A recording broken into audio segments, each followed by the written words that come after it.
Welcome back to the Deep Dive. Today we are opening really the first chapter of one of history's greatest road trips. It's more than a road trip, it's an odyssey. It really is. We are setting the clock back almost 700 years to track the very beginning of the journey of the greatest traveler of the medieval world, a man whose sheer scope of exploration is, well, it's arguably still unmatched, Ibn Battuta.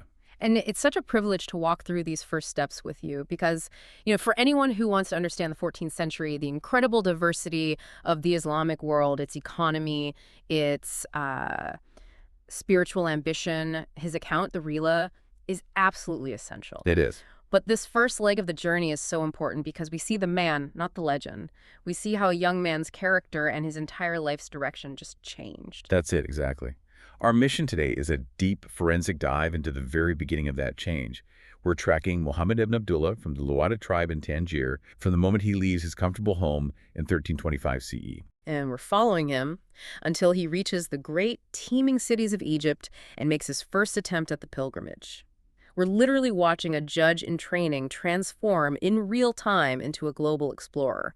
And this all happens in just a few months, between 1325 and 1326. And understanding where he came from is, well, it's everything. He was born in Tangier in 1304 into this very distinguished family of qadis, or judges.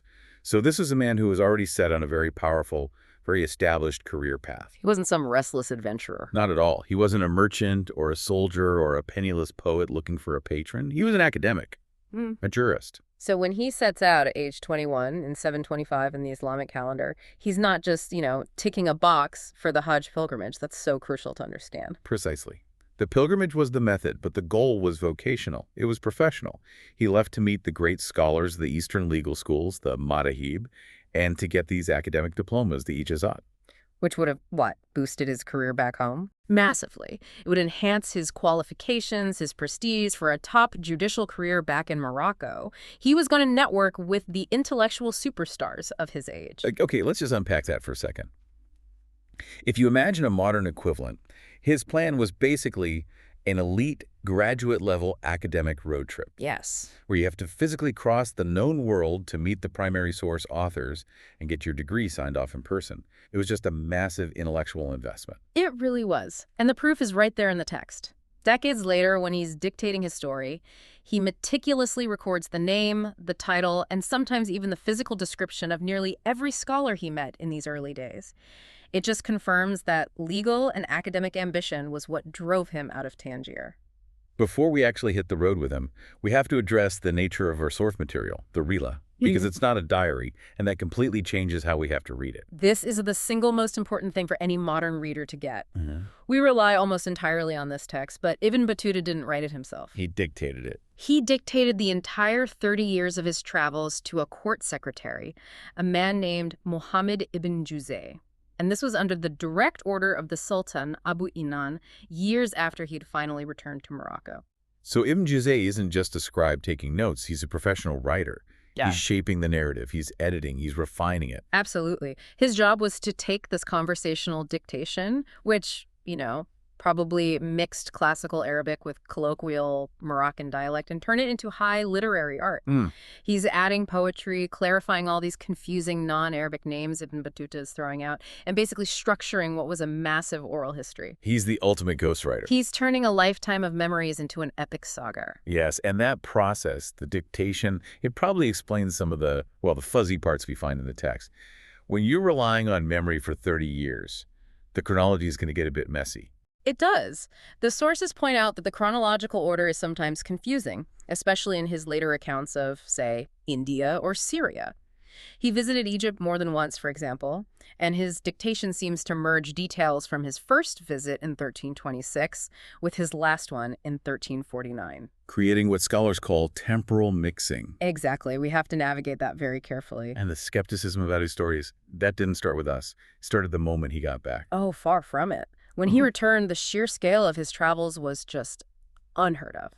His stories were often met with deep suspicion. The famous historian Ibn Khaldun, who was actually at the Sultan's court in Fez, he noted that there was widespread skepticism about some of the more extraordinary things Ibn Battuta claimed he saw. I mean, you could just imagine him walking into a 14th century court and saying, "Oh yes, I saw a church in Constantinople that held 12,000 bishops." Right. That kind of number must have raised a few eyebrows immediately. It certainly tested his credibility, but what's really fascinating here is the defense he received.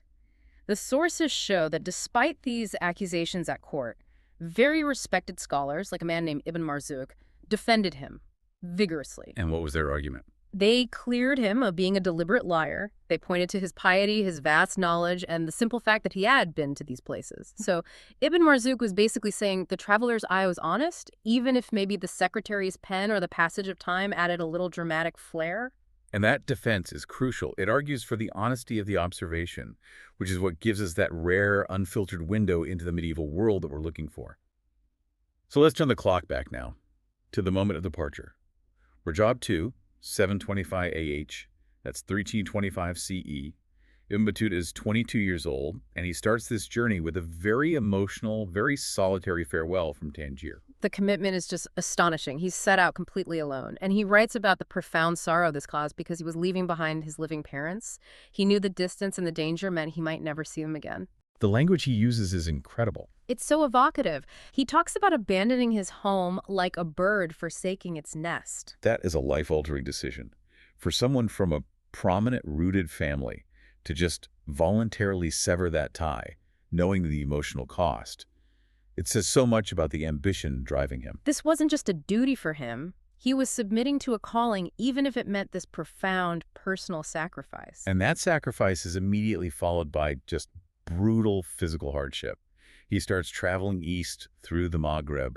When he gets to Tlemcen, he joins a caravan for safety, which includes a couple of influential guys, a judge, and a scholar. But by the time they reached Bajaya, or Bougie, he's struck down by a severe fever. He's seriously, dangerously ill. And this is where we see that first little slicker of the community's support that would, sustain him for decades of travel. Exactly. The scholar in the group, Abu Abdullah al-Zubaydi, he steps in. He advises him to travel light, lends him a better riding animal, a tent. It's a small act of kindness, but Ibn Battuta records it as an early divine mercy on his path. But even with that help, the fever was just relentless. And this is where we get that really visceral image of his willpower. You have to tell them about the turban cloth. His fever was so high, his body so weak, and the terrain was so rough that he literally had to tie himself to the saddle with the turban cloth just to keep from falling off. Can you imagine? He had to cross this difficult, bandit-ridden country in North Africa while he's physically incapacitated, basically holding on to his dream by a piece of fabric and sheer will. This one anecdote is the blueprint for his entire life. The journey must continue, no matter what. Incredible resolve. And yet, while he's physically fighting for his life, he witnesses this critical moment of political injustice. Yes, this happens right there in Bougie. He sees a local governor confiscate a huge amount of gold, 3,000 dinars. This gold had been entrusted to a merchant to deliver to some heirs in Tunis. And for Ibn Battuta, he calls it his first encounter with the kind of oppression that local officials could inflict on people. It must have been such a powerful moment for a young judge in training. He's been studying how to fight exactly that kind of abuse of power, and here it is, raw and real, right in front of him. It was, but then the world immediately showed him the other side, the balance. The next major incident is one of pure charity. His clothes were ruined in a terrible rainstorm in Constantine. He's left ragged and soaked. And the local governor there, a man named Abu al-Hassan, he intervenes. And it's a magnificent intervention. The governor doesn't just give him new clothes. He sends him a finely woven mantle made of luxury fabric from Baalbek, which was highly prized. And as a sign of respect, he ties 2 gold coins right into the corner of the fabric. Wow. Ibn Battuta calls this his first act of charity received on the journey. You see these moments, the physical struggle, witnessing injustice, receiving this unexpected kindness. They are actively shaping the man who is writing this story. He finally reaches the great city of Tunis, a massive goal achieved. After weeks of sickness and struggling alone, you'd think he'd feel triumphant. Instead, he just hits this wall of crushing loneliness. He describes it with heartbreaking clarity. When they entered Tunis, the city poured out to greet his high-status companions, but he says, "No one greeted me. Not a single person recognized me." He was completely invisible in this massive crowd. That feeling is so relatable. After months of this profound personal effort to be utterly invisible, he says he wept openly. He did. He was mourning the distance from home, the lack of recognition. He tells a story of an old pilgrim who comforted him. And actually, the compiler Ibn Juzay jumped in here to parallel this moment with a similar story about one of his own teachers. It links Ibn Battuta's emotional state directly to this literary tradition of the wandering seeker. But that feeling of isolation, it didn't last long. His status and training, they quickly came to the forefront. That's the key shift. He lodges in the College of the Booksellers, which shows he's still focused on his studies. And because of his training as a Qadi, his legal and spiritual expertise, he was immediately chosen to serve as the chief guide for the whole pilgrimage caravan heading east. So he arrives weeping and alone. But he leaves leading the entire procession as a respected official. It's an incredible turnaround. His social dexterity is phenomenal. He gets to Tripoli and immediately marries the daughter of a notable man from Tunis. He instantly trades his solitary path for the prestige of traveling with a new, prominent family. And then, almost immediately, the personal drama explodes. It does. He has a falling out with his new father-in-law and decides to separate from the daughter. We're talking about a matter of weeks, maybe. And so this is where the speed of his ambition just becomes so clear. He gets a divorce, and then what? He immediately marries again. Immediately. He marries the daughter of a religious student from Fez, and he hosts this massive, grand wedding feast at a castle. It was so lavish that it actually delayed the entire pilgrimage caravan for a full day. I love that detail. The entire spiritual timetable of hundreds of pilgrims was put on hold so Ibn Battuta could celebrate his new marriage. It just shows a man who is not only ambitious, but completely unfazed by convention. He's capable of seizing opportunity and integrating himself into any social structure he needs and doing it fast. So, from all that social drama in Tripoli, he finally sets his sights on the great metropolis of the Nile Delta. He gets to Alexandria on April 5th, 1326, and he describes it as a noble, welcoming city, a rare jewel glowing with light. Alexandria was the quintessential gateway to the East. It was the meeting point of trade routes, a city famous for its ancient history. And Ibn Battuta immediately starts taking stock of its infrastructure. He noted the 4 main gates, and the Green Gate had this unique custom of only opening on Fridays for people to visit the graves of the saints. And he had a professional's appreciation for his port, its economic engine. Absolutely. He ranks Alexandria's seaport among the 5 finest in the entire world. And this isn't just praise, this is benchmarking. He's placing it alongside major global hubs that he would eventually visit. The great Indian ports, the harbors of the Turks, and the famed harbor of Zaytun in China. He's establishing a global context for you right from the start. And he arrived just in time to document one of the 7 wonders of the ancient world, the Lighthouse of Alexandria, though he says it was already dying. Here's a fascinating example of the Rila providing a unique historical timestamp. He saw the famous lighthouse in 1326. He described its massive square base, 140 spans wide, and the clever removable wooden bridge for entry. But he specifically noted that one side of the structure was already in ruins. That detail is amazing, but what makes it so poignant is that he comes back years later. Yes. He returned in 1349, 23 years later, and the lighthouse was completely destroyed. The source says it was so decayed you couldn't even enter or climb it anymore. The Sultan had tried to start building a new one, but it was unfinished. So Ibn Battuta gives us this living record of the death of an ancient marvel, documented across 2 visits separated by decades. That really brings the passage of time to life. And speaking of physical marvels, he also talks about the famous Pillar of Columns. That massive marble column standing all alone. Its construction method was a complete mystery to the scholars of his time. And this is where we get that fantastic anecdote from the compiler, Ibn Juzay, who jumps in with a local story to show just how tall it was. The story of the archer. A pure 14th century viral stunt. A member of the Archers Corps claimed he could get to the top. He tied a long string to an arrow, then attached a thick rope to that string and shot the arrow right over the top of the column. And then he climbed it. He climbed up, then somehow untied the rope and got down, leaving the crowds just completely astonished at how he did it. This mix of ancient mystery and contemporary bravado is so characteristic of his accounts. Now, beyond the architecture, Alexandria was a powerhouse of spiritual figures, and he records these moments of foresight and prophecy. He sought out distinguished scholars. He talks about a judge, Imad al-Din, who was known for his massive turban, larger than any I had ever seen, a visual marker of his scholarly status. And then there's the story of Judge Fakhr al-Din's grandfather. The man who was sarcastically welcomed as "O Judge," at the city gate when he arrived poor. Exactly. The gatekeeper's sarcasm was a sign. The poor man settles in, studies with incredible discipline, and decades later, the ruler of Egypt appoints him Qadi, the very title he'd been mocked with. And he held the position for 40 years, fulfilling an old astrologer's prediction. These stories really emphasize that medieval belief in destiny. But the most crucial prophecy for Ibn Battuta himself came from the saint, Imam Burhan al-Din, whom he stayed with for 3 days. This is a foundational moment. It transforms his trip from a purely academic venture into a divinely guided odyssey. Burhan al-Din tells him, "I see that you have a love for travel." And then he names 3 specific men in 3 incredibly distant places.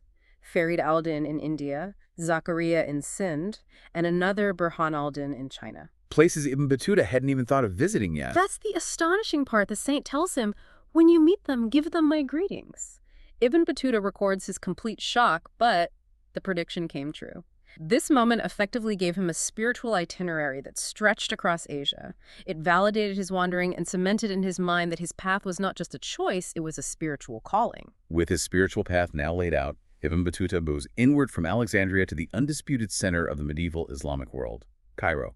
He describes it in just complete awe as Misra, the mother of cities, the jewel of the Islamic world. He was just utterly overwhelmed by it. He calls it vast, fertile, radiant, teeming with life like the waves of the sea. Cairo, under the Mamluk Sultanate, was the biggest, richest, most sophisticated city he had ever seen, and he spends a lot of time just trying to illustrate its sheer scale. He gives us data points. Let's give the listeners some of those data points just to grasp the logistics of the Mamluk state. Okay, well, consider the internal logistics alone. He recorded 12,000 water carriers who operated on camelback just to keep the city supplied with fresh Nile water. 12,000. 12,000. He noted 30,000 people whose only job was renting out donkeys and mules for transport. And the Nile itself was a highway of commerce, carrying 36,000 vessels owned by the Sultan and merchants moving goods up and down the river. These numbers are just colossal. They suggest a level of organization and economic complexity that would rival any global capital today. This wasn't just a big city, it was a functioning logistical machine. It was. The Mamluk system was a military and bureaucratic state designed for maximum efficiency. And you see that reflected in its social infrastructure. He talks about seeing the public celebrations for the Sultan al-Nasir's recovery from illness, where markets were decorated for days, shopkeepers hanging silks and fine textiles everywhere. But maybe the greatest testament to the Mamluk state's resources and, well, its compassion, was the royal hospital. The Meristan of Sultan al-Mansur Qalawun. Ibn Battuta describes it as unparalleled in the world. It cared for all ailments, no matter who the patient was, and its endowments were immense. He reports that its daily income exceeded 1,000 gold coins. 1,000 gold coins a day. That amount of perpetual endowment required a staggering economic basing, vast lands, trade revenues, just to support the ongoing work of a single hospital. It tells you so much about the priorities of the Mamluk state. Public health and welfare were high on the agenda. It really established Cairo as a kind of humanitarian model for the whole medieval world. And Cairo's scale, it extended even to its necropolis, the vast southern cemetery, Al-Karafa, which was a social and spiritual center in itself. This burial ground was immense and highly revered. Local scholars often believed it was a literal garden of paradise. The customs there show this complete integration of the spiritual and the communal. Families built these elaborate domed chapels, sometimes like little homes, over the graves of their loved ones. And they would hire people to ensure constant prayer. Yes, families would hire Quran reciters to chant day and night, making sure the departed received blessings. And this wasn't just a place of sorrow. Families would spend Thursday nights there in devotion. Merchants even set up stalls selling food and supplies. It was a space where the living and the dead actively commingled. And the city housed some of the most critical religious sites in Islam. Absolutely. He revered the mosque of Amr ibn Alas, a monument to the initial conquest of Egypt. And then there was the sacred shrine believed to contain the head of al-Hussein, the prophet's grandson, which had been brought from Ascalon during the Crusades to keep it safe. He also documents the monumental scale of the religious establishment, especially for the founder of one of the 4 major legal schools. The Grand Mausoleum of Imam al-Shafi. It was topped by this massive dome, a huge feat of architecture, over 30 cubits across. And that dome served as a beacon, drawing pilgrims and scholars, reinforcing Cairo's status not just as an economic capital, but as the undisputed intellectual capital of Islamic law. So, moving from the grand public architecture, we need to focus on the spiritual engine of the city, the Sufi lodges, or the khanqahs. Ibn Battuta spent time in them, and he details an astonishing level of organization and wealth. It really raises a question about how organized faith functions. It's a fascinating glimpse into institutionalized spirituality. Cairo was filled with these spiritual convents, all established through endowments wafted by wealthy nobles who were competing for honor and divine blessing. And these institutions, they weren't for the poor. They were for dedicated spiritual seekers, often highly educated people from the East. So how did this elaborate system of organized asceticism and scholarship actually work on a daily, practical level? Because the discipline he describes is almost military in its precision. It was incredibly structured. Let's start with food. Meals were served twice a day, but the system prevented communal eating to reinforce individual discipline. The steward would visit every resident and ask what specific food they wanted, and each person received an individual serving of bread and soup in their own dish. No one shared. That attention to detail suggests extreme resources. It does. They received comprehensive support, summer and winter clothing, a substantial monthly stipend of 20 to 30 silver coins, a decent salary for the time. And every Thursday night, they got special supplies. Sweet cakes, soap, oil for their lamps, money for the public baths. This was not a life of poverty. It was a highly organized life of focused contemplation, subsidized by immense wealth. But there were very strict rules. Very strict. They had to be celibate while living there. If a resident was married, they had to live in separate lodges nearby. They had to attend all 5 daily prayers without fail, and they had to stay overnight. If you didn't follow the rules, you were out. And what about the daily schedule? It sounds like a spiritual curriculum. It was incredibly rigorous and all structured around the Quran. Right after the dawn prayer, they had a fixed curriculum of recitation, 3 specific chapters. Then that was followed by collaborative recitation of the entire Quran, completed together, and then melodic devotions. It was a 247 commitment to spiritual refinement. And even the ritual of entry itself was deeply symbolic. It was. A new seeker would arrive with the symbols of the path: a prayer mat, a staff, a water jug. The steward would then conduct this thorough interview. Where are you from? Which lodges have you stayed at before? And crucially, who was your spiritual teacher? Only when they verified their history and dedication were they admitted. It really underscores how exclusive these institutions were. Now, this section is famous for one of the most astonishing anecdotes in the Rila, the story of the ascetic who physically defeated temptation. The story of Sheikh Jamal al-Din, the founder of the Karandaria Sufi order. He was a noble, handsome man, and a woman became infatuated with him. She trapped him in a house, pretending she needed him to deliver a letter. When he realized he was compromised, he asked to use the washroom. And he performed an act of, well, self-mutilation to repel her. Correct. Knowing his only escape was to make himself immediately undesirable, he used a razor to completely shave off his beard and his eyebrows. And what was her reaction when he came out? His appearance was so shocking, so instantly repulsive to her, that she just ordered him thrown out. It worked. He was saved from sin by making himself ugly, and his followers adopted this practice, shaving the head, beard, and eyebrows in remembrance of his spiritual triumph. As a trained judge, how did Ibn Battuta record a story like this? Is it a moral lesson, a historical fact, a miracle? He records it matter-of-factly as the critical origin story for an established spiritual community. This really highlights the challenge for us as modern readers. For Ibn Battuta, the spiritual truth of a story often supersedes the need for verifiable physical fact. And this tendency is compounded by the second miracle involving Jamal al-Din. The skeptical judge. Yes, Judge Ibn al-Amid, who publicly mocked him in a cemetery for shaving his beard. Jamal al-Din simply lowered his head. When he raised it, he instantly had a magnificent full black beard. The judge and everyone there were stunned. He lowered his head again, and when he looked up, the beard was snow white. Changing colors instantaneously. He bowed a 3rd time, and when he looked up, his face was completely clean-shaven again, just as before. This 3-fold transformation converted the judge on the spot. That is a stunning display of spiritual power. It is. And the judge became a devout student, built Jamal al-Din a retreat, and humbly requested to be buried at its entrance so that every visitor would symbolically step on his grave. These stories, which are so deeply embedded in the Rila, show us the immense authority these figures held. The blurring of physical and spiritual reality was a core component of medieval belief. So moving outside the city walls, we come to the source of all of Egypt's wealth and existence, as Ibn Battuta understood it, the Nile. And he writes about it with just this palpable sense of reverence. He states unequivocally that it surpasses all other rivers in sweetness, width, and usefulness. The sheer density of civilization along its banks just amazed him.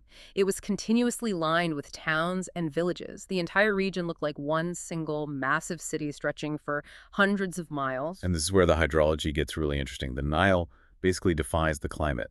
That's its miracle, which he highlights as unique. Unlike most rivers that shrink in the summer heat, the Nile begins to rise during the hottest part of the year, in June. It reaches its peak just as other rivers are drying up. And that singular pattern is why Egyptian agriculture can thrive without rain. And this rising water level wasn't just a natural phenomenon. It was the ultimate economic index for the entire Mamluk state. It was everything. It was the tax calendar, the famine predictor, the measure of abundance, the nilometer, the flood markers governed the nation. 16 cubits meant they could expect full tax collection. 17 cubits meant a surplus crop, extraordinary abundance. But a bad year meant famine and social upheaval. Exactly. 18 cubits meant flooding and disease, which was disastrous. But if it fell short of 16, taxes had to be reduced. And if it fell below 14, people faced severe hardship and famine. The entire administration of Egypt hinged on that cubit measurement. He notes that the Quran calls the Nile a yam, a sea, and that prophetic tradition includes it as one of the visible streams of paradise. He truly saw it as a sacred river. And to put its size in context for you, he actually names the 5 great rivers of the world: the Nile, Euphrates, Tigris, and so on. And then he mentions 5 rivals, including the River of Sin, the Ganges, and the Yellow River in China. He's positioning the Nile at the absolute pinnacle of global geography. Now, turning away from the river to the monuments of deep time, the pyramids. They must have struck medieval travelers with just immense awe and a sense of profound mystery. They did. They were described as these massive stone structures, tapering into a cone with no visible doors. They embodied a mystery that fueled all these ancient legends about their purpose. The famous legend of Hermes, or Idris Enoch, is one he records in detail. The belief was that Hermes, foreseeing the Great Flood, built the pyramids not as tombs, but as massive vaults. He preserved ancient sciences, tools, and knowledge by carving them into the stone chambers to ensure that human knowledge wouldn't be lost forever. The pyramids were seen as a kind of ancient monumental hard drive. And the anecdote about the Caliph al-Mamun trying to break into the Great Pyramid that just underscores this sense of powerful, protected mystery. During the Abbasid Caliphate, al-Mamun tried to breach the Great Pyramid using fire, vinegar, immense labor. A breach was finally made on the northern side. But here's the astonishing part. Inside, right in front of the new opening, he found a sum of money exactly equal to the documented cost of the entire excavation. The cost of discovery was predetermined and pre-accounted for. What does recording a detail like that even imply? It's an affirmation of the profound, almost supernatural engineering of the ancients. It suggests either impossible foresight, or it's a literary device used by the compiler to show that even the caliph's immense power could only achieve what the pyramid allowed. It's a reminder that these structures existed outside of normal human history. After his comprehensive study of Cairo, Ibn Battuta began his journey upriver, southward. His plan was to reach Mecca via the Red Sea port of Adhab and then a short sea crossing to Jeddah. And this specific leg of the journey really illustrates the efficiency of the Mamluk system. He notes that traveling upriver from Cairo all the way to Aswan, you didn't need to carry provisions at all. Why not? Because markets, mosques, and colleges lined the entire route. It was a single, continuous civilization spanning hundreds of miles, a testament to the Nile's stabilizing power. And along the route, he collects these beautiful little anecdotes of local piety and charity. In one town, he tells the story of its generous governor, Kasib. This man was a former bathhouse heater, appointed to the post by a caliph who was trying to humiliate Egypt, but Kasib surprised everyone and ruled with immense generosity and justice. And the sugar presses in Malawi. That's such a wonderful image of community welfare. Malawi had 11 sugar presses, and the custom was that the poor were never turned away. A destitute person could arrive with warm bread, dip it directly into the boiling sugar vat, and leave with it soaked in sweetness. Just this ingrained culture of immediate, unquestioning charity. Then there's that incredible story of the stalled pulpit in Manfalu. Another example of a localized miracle he says he witnessed firsthand. The Sultan had commissioned this magnificent pulpit for the sacred mosque in Mecca. It was loaded onto a ship, but when the vessel reached Mount Falut, it just stopped right level with the local mosque. Despite good winds, despite all efforts to move it, it would not go any further. He refused to move. Yes, the Sultan was forced to accept this local miracle, and the pulpit, which was destined for Mecca, remained permanently in Manfalut. Ibn Battuta saw it himself. These anecdotes show him engaging not just with geography, but with the localized spiritual force fields of the land. But the journey takes a turn in the city of Kwa. This is where the failure is prophesied. In Kwa, Ibn Battuta visited a noble sharif, Abu Muhammad Abdallah al-Hassani, and told him his plan to go to Mecca via Jeddah. The sharif gave him a direct, unambiguous warning: you will not succeed on this journey. Now, having already received that miraculous prophecy from Burhan al-Din that set him on a global path, how did he react to this negative one? Did he hesitate? He pressed on. It shows that blend of commitment and ambition we talked about. From Edfu, he led his group for 15 days across the harsh desert, stopping at the revered tomb of a saint. He was pushing toward the Red Sea coast, completely ignoring the warning. The desert crossing was clearly dangerous. It was. He talks about the environment being infested with wild hyenas. He recounts one incident where a hyena tore open one of his camel bags and ate a whole skin of dates before they could chase it off. And he also documents the local inhabitants, the Beja people. They were dark-skinned, wore yellow cloaks, and rode these exceptionally swift camels. And, importantly, he records a legal detail about them that went against Islamic law. They denied their daughters any share of inheritance. The jurist in him never sleeps. And finally, they reached the Red Sea port of Adhab, only to have the Sharif's prophecy confirmed in the most brutal way. It was a crucial pivot point in his life. When they arrived, they discovered that the local Beja king was at war with the Turks. In retaliation, he had sunk the ships, completely blocking the sea route to Jeddah and Mecca. The road was physically closed. The mission had failed. They were stranded. They had no choice but to sell their provisions, cross the desert again, sail back down the Nile, and return to Cairo, confirming the Sharif's warning. And that failure had immense consequences. It prevented his immediate Hajj and forced him to go north, ultimately choosing the Syrian route for his first pilgrimage. And that choice introduced him to Damascus, a whole new network of scholars, and changed the trajectory of his entire global journey. What an astonishing first chapter. In the span of just a few months, the young law student who left Tangier underwent a fundamental transformation. He started as an academic seeker, but he emerged as this divinely guided, resourceful, and politically aware traveler. He did. He survived sickness, he engaged with political injustice, he documented wonders like the lighthouse and the pyramids, and critically, he sought out and listened to these spiritual figures who actively shaped his future, even predicting his global itinerary. The transformation is truly profound, and the essential elements of his character were already fully formed. First, that unwavering commitment, tying himself to the saddle. Second, his ambition and social dexterity, integrating into new networks, marrying quickly to solidify his status. And third, that restless, insatiable curiosity. He didn't just stay on the official pilgrimage route. He took detours to see the Sufi lodges, the Pillar of Columns, to document local customs from funeral rites to charitable sugar presses. He wanted to document the human experience in all its complexity. His writings, dictated years later, but filled with such specific detail and personal reflection, they offer this rare, honest, and realistic window into the medieval Islamic world. His journey quickly became less about fulfilling a duty and more about following what he later called his life's driving force to travel through the earth. His legacy is just monumental. It gives us access to a world otherwise lost to time. But here is the final provocative thought we want to leave with you today. Given the constant blending of established historical facts, like the lighthouse decaying with the literary polishing by Ibn Juzay and the astonishing prophecies and miracles he recorded, the changing beard of the stalled pulpit, how should a modern reader best approach a travel narrative like the Rila? Right. Should you treat it strictly as history, demanding external proof for every single claim? Or should you appreciate it as literature, recognizing the style, the cultural need for a good dramatic story? Or is it maybe most valuable as a testament to the power of belief in the medieval world, where the line between the physical journey and the spiritual path was just actively blurred, and miracles were simply part of the landscape? That is something for you to mull over as you consider embarking on your own deep dive into this extraordinary text. Thank you for joining us on this first formative leg of Ibn Battuta's epic journey. We'll see you next time on The Deep Dive.